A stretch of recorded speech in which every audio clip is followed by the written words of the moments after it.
আয়শা। আমার নাম আয়শা। আয়শা, কেমন আছেন আপনি? ভালো আছেন আয়শা?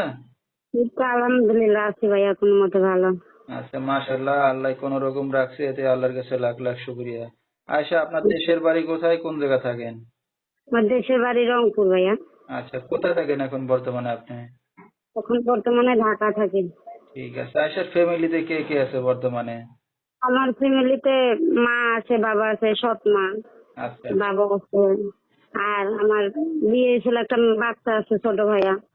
আচ্ছা, ঠিক আছে। তো আয়শা, আপনি কি কোনো কাজ বাজ করেন, এখন কি করেন?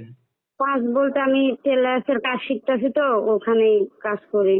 মানে আচ্ছা, বাচ্চা নিয়ে অনেক কষ্ট আছি। তো আপনার স্বামী কোথায় আয়শা? স্বামী ভালো না দেখা ডিভোর্স করছে, তো কইরা ডিভোর্স নিয়ে নিছি। আর আমি আচ্ছা, স্বামী ছাড়া কতদিন একা আপনি? তাও 1 বছর হইব। উদ্দেশ্য একটাই যে আমি একজন সুন্দর মনের মানুষ চাই, যে সারা জীবন আমার পাশে থাকবো। সে সেরকমই হোক না কেন, যে সারা জীবন আমার পাশে থাকে, আমার সুখে দুঃখে, সে বিবাহিত হোক বা অবিবাহিত হোক, আমার তাতে সমস্যা নাই। এরকম একটা মানুষ পাইলে এখন বিয়ে শাদী করবেন? জি। তবে দর্শক ভাইরা কিভাবে যোগাযোগ করবে আপনার সাথে? আমার ফোন মোবাইল নাম্বারের মাধ্যমে যোগাযোগ করতে পারবো।